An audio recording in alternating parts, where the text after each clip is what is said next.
उत्तराखंड, जहां हिमालय की ऊंचाइयों में बसी शांति, पवित्र नदियों का प्रवाह और आस्था की अटूट शक्ति मिलकर इसे देवभूमि बनाते हैं।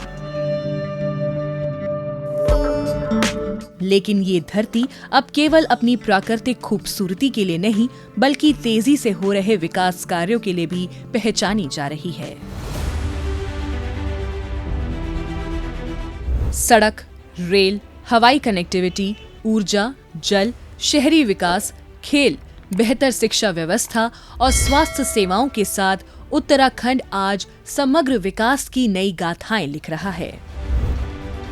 इन प्रयासों का उद्देश्य न केवल राज्य में बेहतर इंफ्रास्ट्रक्चर का निर्माण करना है, साथ ही आर्थिक प्रगति और जीवन स्तर में भी सुधार करना है।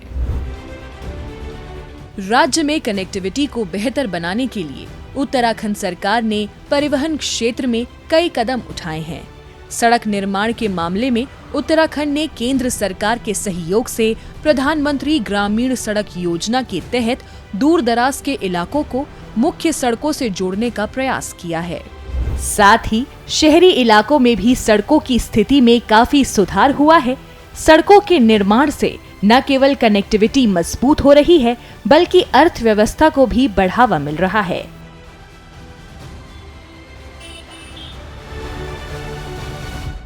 पहले जाने में काफ़ी समय लगता था, अब जो है कम समय में आदमी पहुंच जा रहा है। रोडों की स्थिति काफ़ी अच्छी हो गई है। चार धाम रेल प्रोजेक्ट भी उत्तराखंड के विकास में एक महत्वपूर्ण योगदान दे रहा है। ये महत्वाकांक्षी योजना राज्य के 4 पवित्र धामों यमुनोत्री, गंगोत्री, केदारनाथ और बद्रीनाथ को आपस में जोड़कर तीर्थ यात्रियों और पर्यटकों के लिए यात्रा को सुगम बनाएगी। इस परियोजना के तहत ऋषिकेश से कर्णप्रयाग तक 125 किलोमीटर लंबी single track broad gauge rail line का निर्माण तीव्र गति से जारी है। इस रेल मार्ग में 12 स्टेशन, 17 सुरंगें और 18 पुलों का निर्माण किया जा रहा है, जो दुर्गम पहाड़ियों और नदियों के बीच से होकर गुजरेंगे।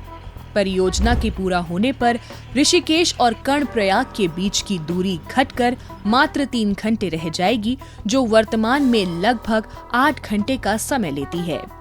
ये परियोजना न केवल श्रद्धालुओं, स्थानीय निवासियों और पर्यटकों के लिए यात्रा को सुविधाजनक बनाएगी, बल्कि क्षेत्र में आर्थिक वृद्धि को भी प्रोत्साहित करेगी।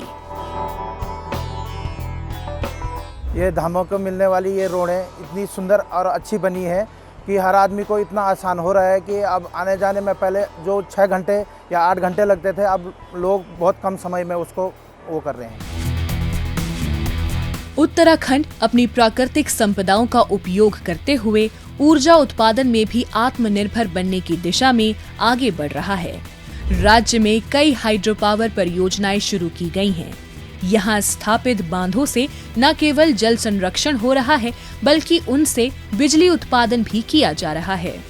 साथ ही सरकार ने माइक्रो और मिनी हाइड्रो पावर परियोजनाओं को भी प्रोत्साहन दिया है।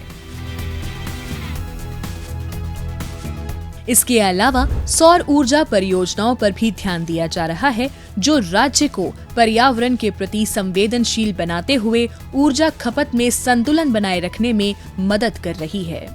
साथ ही इसके माध्यम से लोगों को रोजगार भी मिल रहा है। उत्तराखंड सरकार ने हवाई यात्रा को बढ़ावा देने के लिए भी कई महत्वपूर्ण कदम उठाए हैं। देहरादून में स्थित जॉली ग्रांट एयरपोर्ट को आधुनिक सुविधाओं से सुसज्जित किया गया है। इसके साथ ही राज्य के दूरस्थ क्षेत्रों तक हवाई कनेक्टिविटी बढ़ाने के लिए हेलीपोर्ट्स का निर्माण भी किया जा रहा है, जिससे लोगों का आवागमन सुगम बन सके। राज्य में प्रतिभावान खिलाड़ियों की प्रतिभा को निखारने के लिए अत्याधुनिक स्टेडियम्स का निर्माण भी किया जा रहा है। इन स्टेडियम्स में न केवल राष्ट्रीय और अंतर्राष्ट्रीय स्तर की सुविधाएं उपलब्ध होंगी, बल्कि यहाँ खेल प्रशिक्षण और कोचिंग के माध्यम से युवा खिलाड़ियों को अपनी क्षमता को नई ऊंचाइयों तक ले जाने का अवसर भी मिल रहा है।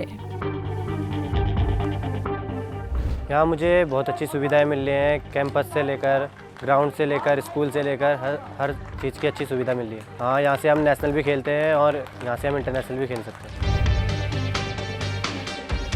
हाल ही में प्रधानमंत्री नरेंद्र मोदी ने देहरादून स्थित राजीव गांधी अंतर्राष्ट्रीय क्रिकेट स्टेडियम में 38वें राष्ट्रीय खेलों का उद्घाटन किया था, जिससे राज्य में खेलों को और भी अधिक बढ़ावा मिल सका।